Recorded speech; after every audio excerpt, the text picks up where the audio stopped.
Hello investors, welcome to the channel investor musings. आज हम बात करेंगे एक ऐसी आईटी कंपनी की जिसका आईपीओ हुआ लास्ट ईयर और तब से कंपनी बहुत तेजी से स्टॉक प्राइसेस कंपनी का बढ़ता जा रहा है। प्राइस टू अर्निंग बहुत हाई है करंटली, अगर हम देखें करंट सिनेरियो में।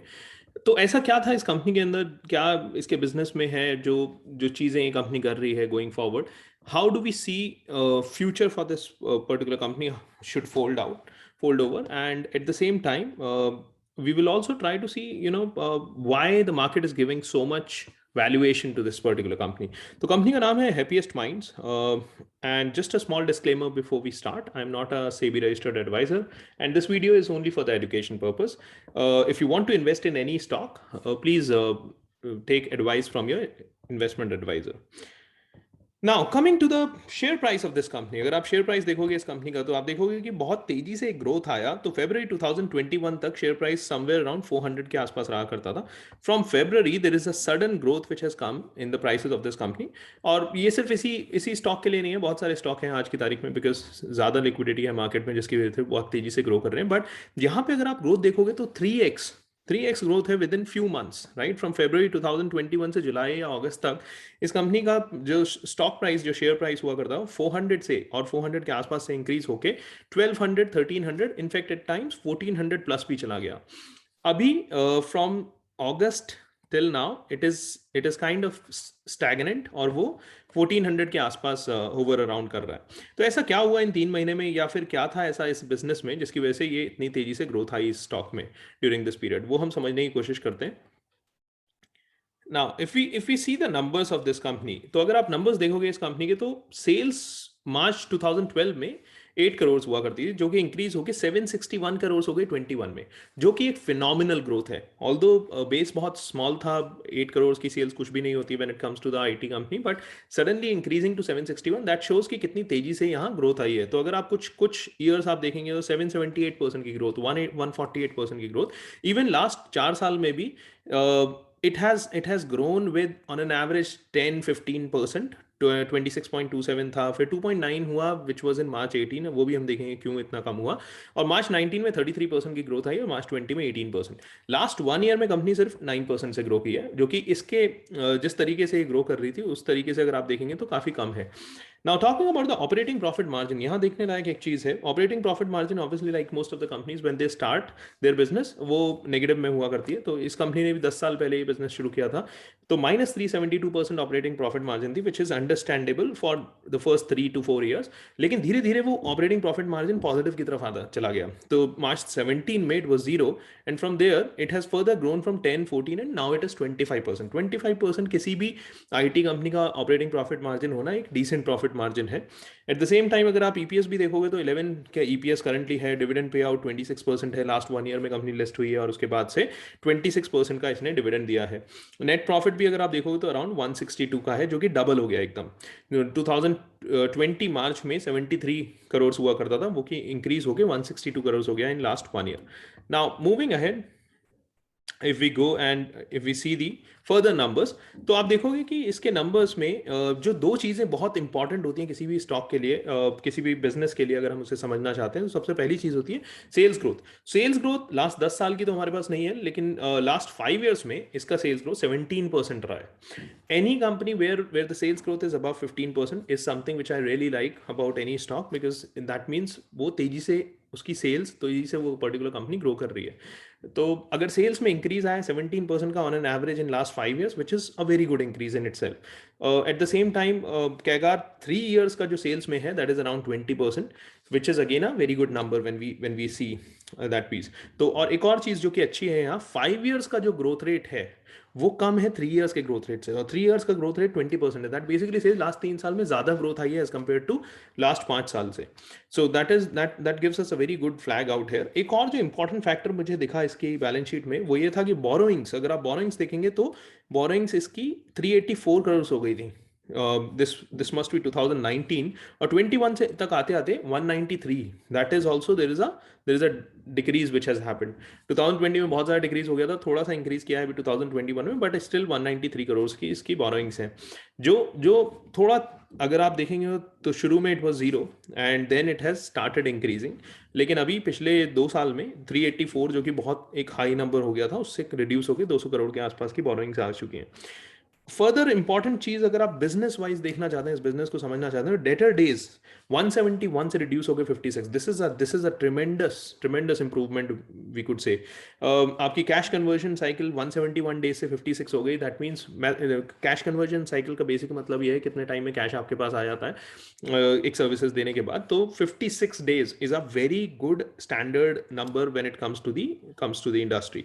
आरओसी जो कि एक अनदर इंपॉर्टेंट फैक्टर है, दो very important factor for me is one, the company should have a lesser borrowing, जो कि इसमें एक चीज है जो हमें देखनी चाहिए।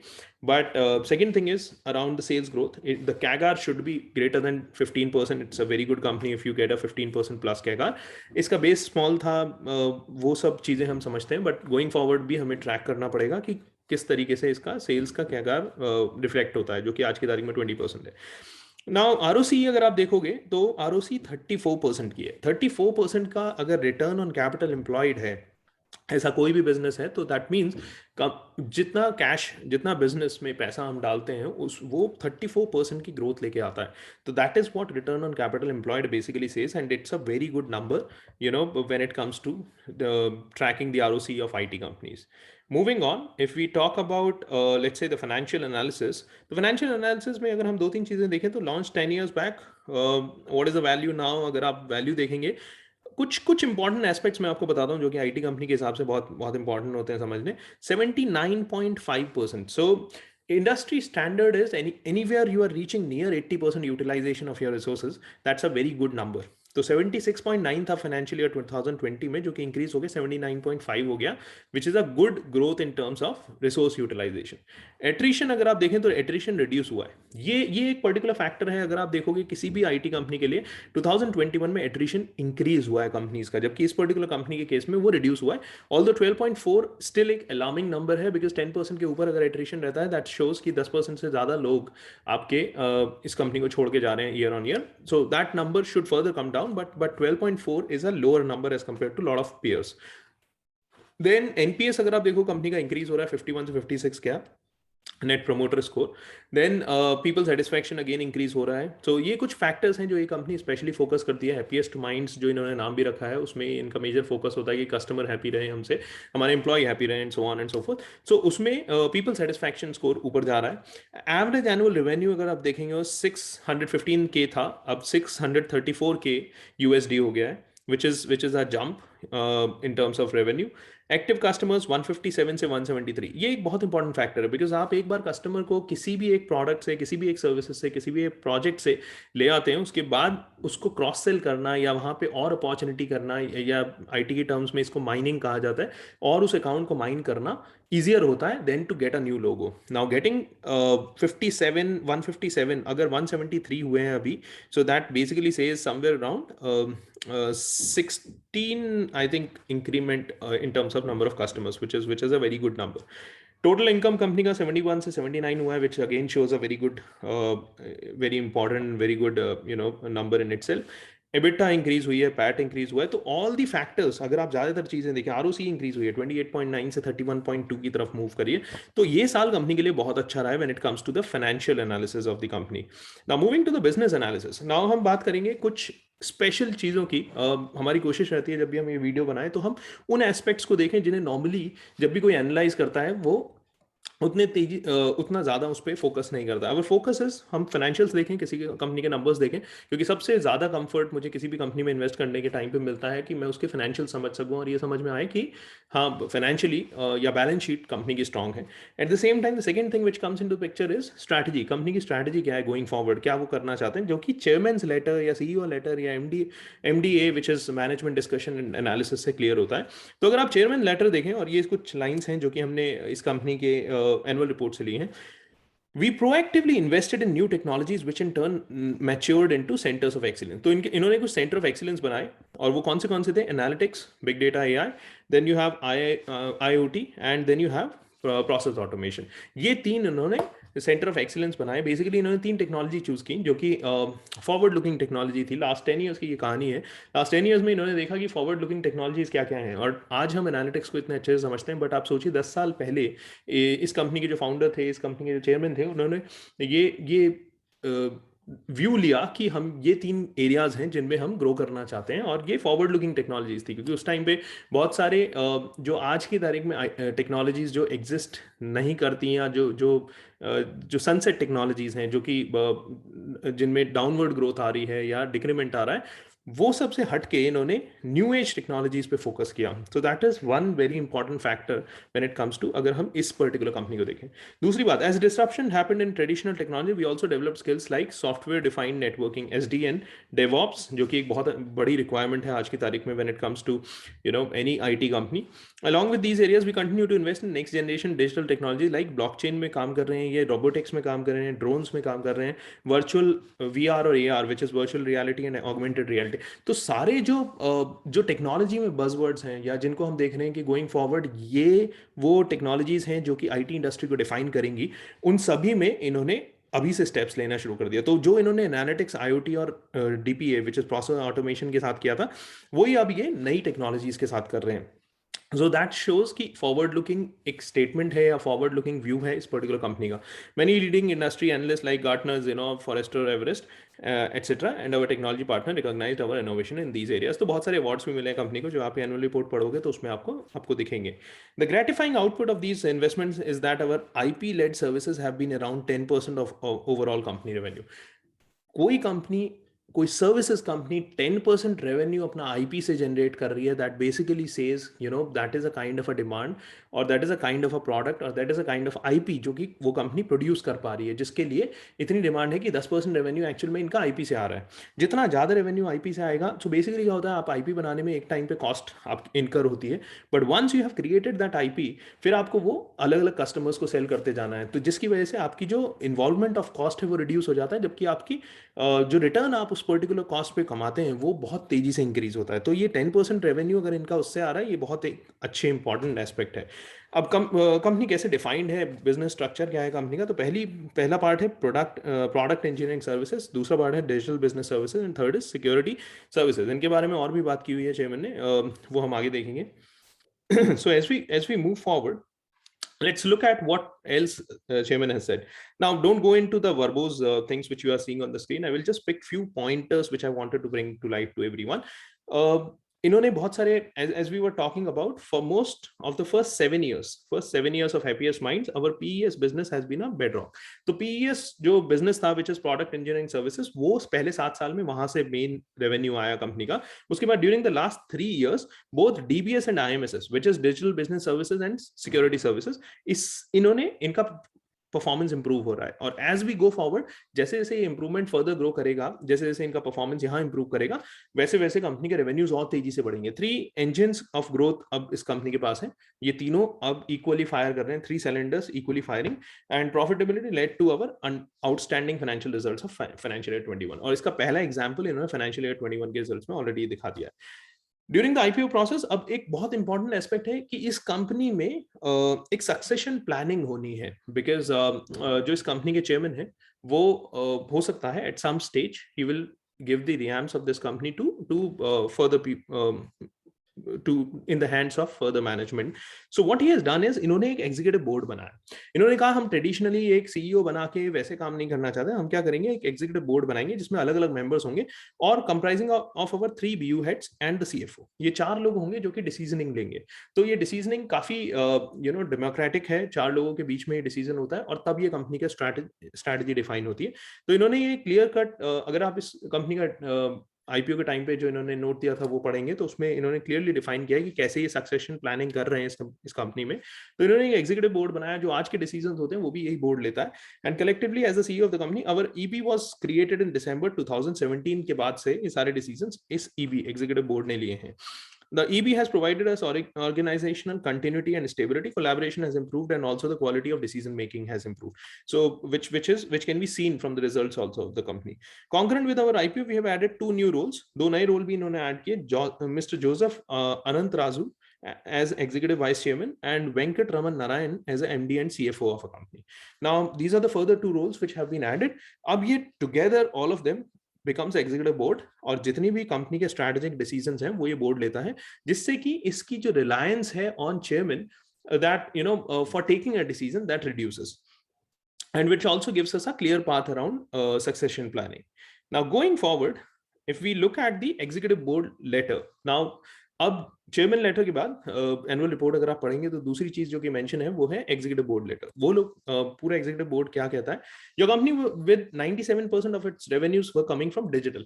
अगर आप किसी भी बड़ी आईटी कंपनी को देखेंगे, टीसीएस हो, एलएनटी, इन्फोटेक हो, विप्रो हो, इन्फोसिस हो, और any such company, right, they are trying to get more revenues from the digital business. ठीक है, और यहाँ एक आपके पास कंपनी है जिसका 97% बिजनेस आई डिजिटल सर्विसेज से रहा है. जो digital services basically includes everything related to IoT, related to automation, related to analytics. तो इनका 97% बिजनेस वहीं से आता है. 94% through agile engagements, and like we have a waterfall and a agile engagement. So इनका 94% revenue agile engagement से आ रहा है. During the year, your company added 9 new $billion corporations as customers. ये बहुत इंपॉर्टेंट फिगर है. अगर आप देखें तो आज बहुत बड़ी बड़ी कंपनीज भी $1 billion कस्टमर ऐड नहीं कर पा रही हैं. वहां पे 9 न्यू $1 billion कॉर्पोरेशंस ऐड करना, ये अपने आप में बहुत इंपॉर्टेंट एस्पेक्ट है इस पर्टिकुलर कंपनी का. And 3 customers in the 5 million to 10 million group, which is again a very important aspect. That shows कितनी तेजी से ये कंपनी एक्सपैंड कर रही है. अब client profile of 46 Fortune 2000, Forbes 200 $1 billion clients and a 87% repeat business manifest this, which is again a very important aspect when it comes to the sales of a company, and also how they retain their customers. अभी की जो revenue growth है 8% के आसपास growth आई है from PES product services. Then DBS से आई है अराउंड 6.4-6.5%, और जो सिक्योरिटी सर्विसेज है वहां पे इनकी ग्रोथ समवेयर अराउंड 2.7% है. तो दैट बेसिकली सोच कि अभी भी पीईएस से ज्यादातर बिजनेस आता है, but at the same time ये भी दोनों तेजी से ग्रो करने लग रहे हैं, और अब तीनों सिलेंडर्स हैं इस कंपनी के जो फायर करना शुरू कर गए हैं. So these are few important aspects. 173 active clients हैं कंपनी के, और 3,228 happiest minds across 7 countries is what the company boasts of right now. Now moving on, what we can also see is what is their digital business services. क्या है इस particular vertical के अंदर. So basically digital application development, solution accelerators, automation of and IoT, digital content monetization, knowledge bots, all of this is covered in DBS. Then PES में क्या है, enterprise platforms, edutech, universities के platforms, insurance tech, legal tech, consumer solutions like e-commerce company को cater करते हैं consumer solutions के through. Data centre technologies जितनी होती हैं वो प्रोडक्ट इंजीनियरिंग सर्विसेज में आती हैं, और इंडस्ट्रियल सारा पीईएस में आता है. सिक्योरिटी सर्विसेज में cyber and infrastructure security, governance, risk and compliance, data privacy, ये सारे डिफरेंट एस्पेक्ट्स हैं और डिफरेंट पार्ट्स हैं जो इन 3 सर्विसेज के अंडर में और 3 वर्टिकल्स के अंडर में आते हैं. 18% का केगार है. अगर आप बात करें इस पर्टिकुलर कंपनी की, तो इसमें जो केगार है वो टोटल इनकम का वो 18% के आसपास है. So this is the way the company is growing. EBITDA जो है 205% का केगार, बिकॉज अभी इबिटा डबल हो गया, 11,000 से 21,000 हो गया. That says nearly doubled the EBITDA, due to which आपका केगार बहुत हाई आ रहा है करंटली 205% का. अब ये देखने वाली बात होगी कि कंपनी इस पर्टिकुलर केगार को कंटिन्यू कर पाती है नहीं, जो कि मोस्टली ऐसा लगता है शायद ना कर पाए, but at the same time still अगर कम भी हो जाएगा तो भी बहुत तेजी से ग्रो कर रही है ये कंपनी आज की तारीख में. डिजिटल रेवेन्यू ऐसे हमने बात किया, एनालिटिक्स से कितना आता है 22, सैस से 22.7 है. एनालिटिक्स अगर आप देखो 13.3% है. मेजरली डिजिटल इंफ्रा क्लाउड से रेवेन्यू आ रहा है. ये फर्दर ब्रेकअप है इस कंपनी के रेवेन्यूज का. Now contract type, time and material 78% है, फिक्स प्राइस 22% है. जैसे जैसे फिक्स प्राइस बढ़ता जाएगा इनके मार्जिन्स और तेजी से बढ़ेंगे, तो यहाँ पे भी हमें एक नजर रखनी चाहिए. ज्योग्राफी अगर आप देखें 73% अमेरिका से इनका रेवेन्यू आता है. यूरोप से it is around 10%. Now there also if the good thing would be कि अगर ये इस रेवेन्यू को प्रॉपरली इक्वलाइज कर पाए between Europe America and rest of the world और इंडिया. सो अगर ये इसको कर पाते हैं तो इनका जो डिपेंडेंस ऑन अमेरिका है वो रिड्यूस हो जाएगा. But currently in current scenario they get maximum of their revenue coming from America, which is around 73%, which is not unlike most of the IT companies, but still it is good if you have a granular breakup of these revenues between, or या फिर equal breakup of this revenue between different continents. PAT अगर आप company का देखो 238% से grow किया है, 221% से फ्री कैश फ्लो ग्रो करें. एक्चुअली 2021 का जो कंपनी का रिजल्ट था वो बहुत अच्छा आया, जिसकी वजह से आप ड्रास्टिक इंक्रीज देख रहे हैं. पैट जो कि 7,171 होता है वो 16,000 हो गया.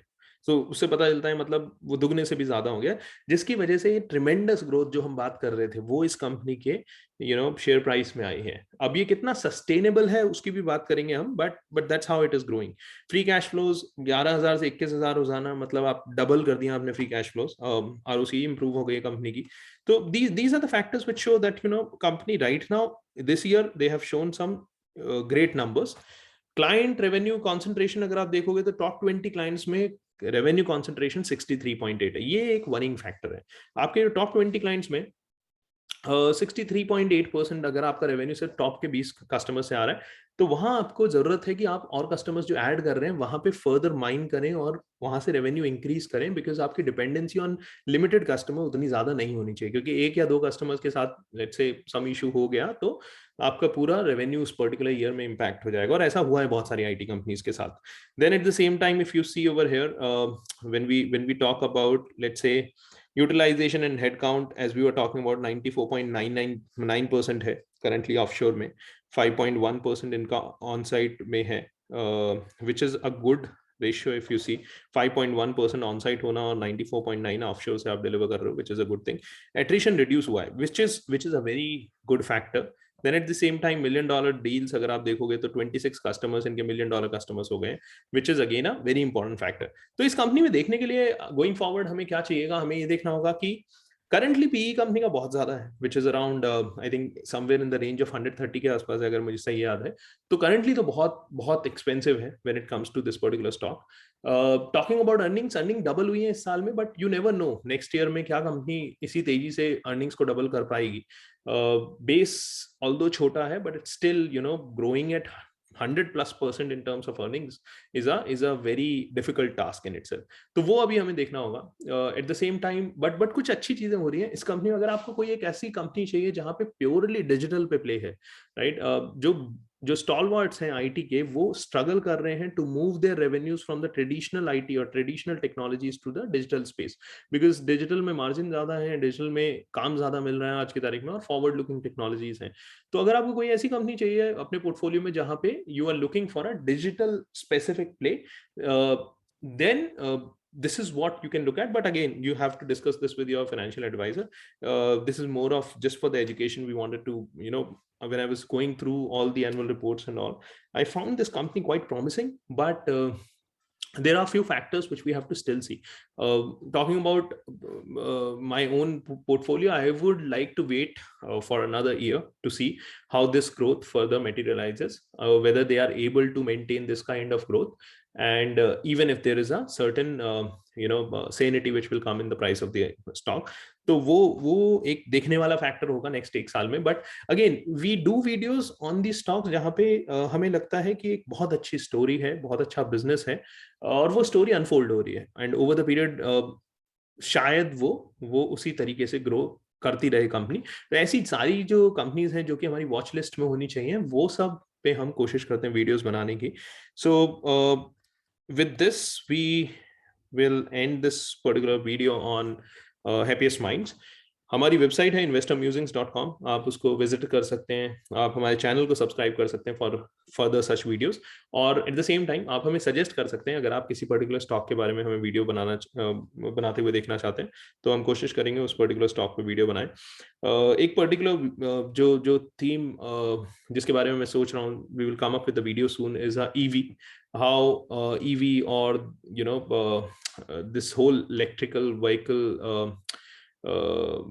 this whole space, how it's evolving, which are the companies there. तो वो हम बात करेंगे in coming up video. So disclaimer, I'm not a SEBI registered advisor or financial advisor. These videos are provided for education purpose only and do not constitute specific financial trading or investment advice. अगर आपको invest करना है, अपने financial adviser से बात करें और उसकी एडवाइस के अकॉर्डिंग ही आप इन्वेस्ट करें. आप हमें सब्सक्राइब जरूर करिएगा और लाइक करिएगा वीडियो को अगर आपको ये पसंद आई, और हमें कमेंट्स में लिखिएगा अगर आप किसी पर्टिकुलर स्टॉक के बारे में हमें वीडियोस बनाना चाहते हैं. Thank you so much for joining us today. So here we stop for the day. Thank you.